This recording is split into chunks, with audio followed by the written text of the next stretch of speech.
hevitra eo tongotrao.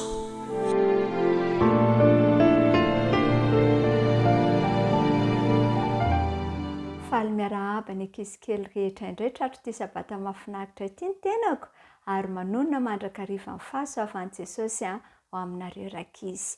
Eny ary hiara-miarina eto ny lohahevitra fahavalo isika izay manao hoe mandresy indray Andriamanitra, mandresy indray Andriamanitra.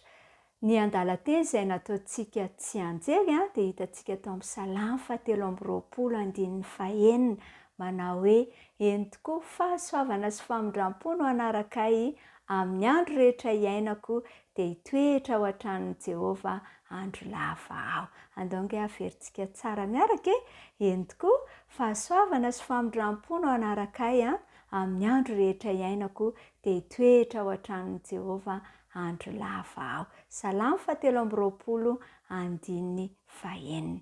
Inona re ny afatra tian'i Jesosy ho ampitaina amintsika?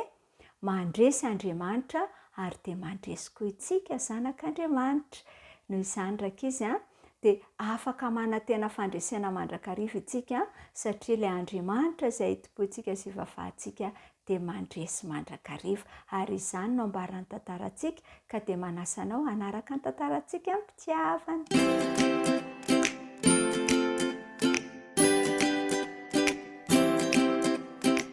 Naharesy aho hoy Johnson ny antsoantso rakizy. Izao no nahavitany marika farany ambony dia niketrina ireo iray tarika taminy ka dia lasa nandeha tapotra ny fotoana fakandrivotra, fotoana anaovana taranja baiboly eo am-pianarana izao ny tantarany anaran'izy ireo tamin'izay. Niala tany amin'ny tanànany Ziklag i Davida sy ireo 100 lahy niaraka taminy mba handeha hanampy any ankizy mpanjaka amin'ny Filistina amin'ny ady.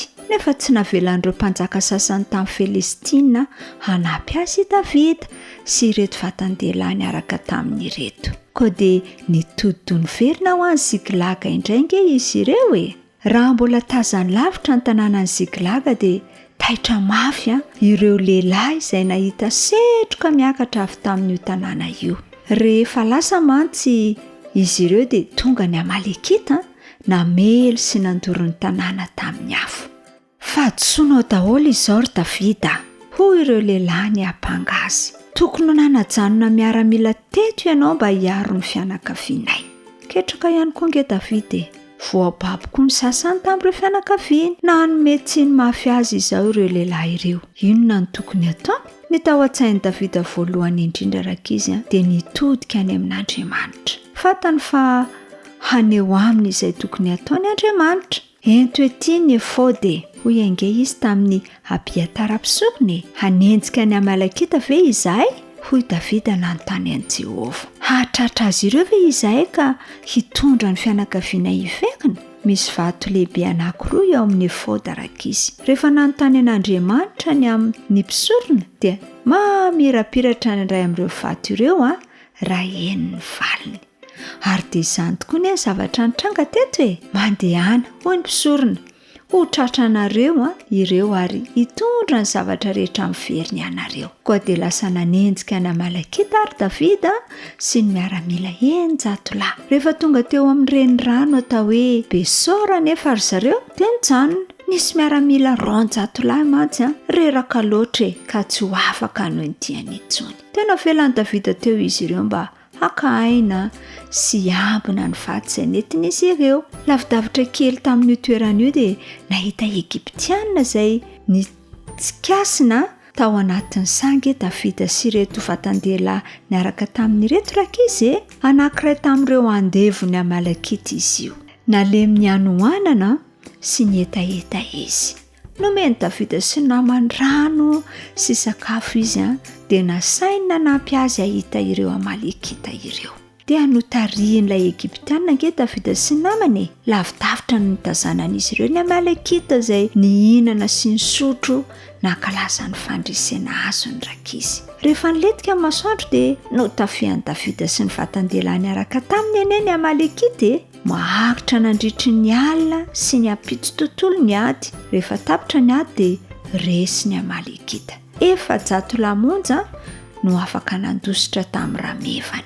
avotry Davida sy ireo vatan-dehilahy niaraka taminy daholo ny zavatra rehetra sy ny olona rehetra izay nangalariny izy ireo tany Siklaka. Nangoniny Davida sy ny miaramila ny fianakaviany, ny fananany ary ny bibiny. Nahorony daholo ireo zavatra rehetra azony babo tamin'ny Amalekita dia nanomboka ny lalan-davitra ho any an-tanàna izy rehetra. Rehefa tonga teo akaiky ny renirano Besor izy ireo dia nanatona ny tsena azy ireo ilay roanjato laza nijanona tany aoriana tany. Misy tamin'ireo miaramila tena reraka niaraka tamin'i Davida nefa no tsy faly rehefa nahita fa tena afa-tsasatra tokoa ireto namany ireto. Ny vadiny sy ny zanany ihany no averintsika amin'izy ireo hoy izy ireo tamin'i Davida. Monmonina fa tsy mahazo zavatra hafa izy, tsy mba nanampy antsika mantsy izy ireo ka mba nahatonga antsika handresy. Andraso aloha hoy Davida. Iza no nandresy tamin'io ady io? Tsy tsika velively angeny nandresy fa i Jehovah no nandresy ka nanome antsika izany fandresena izany.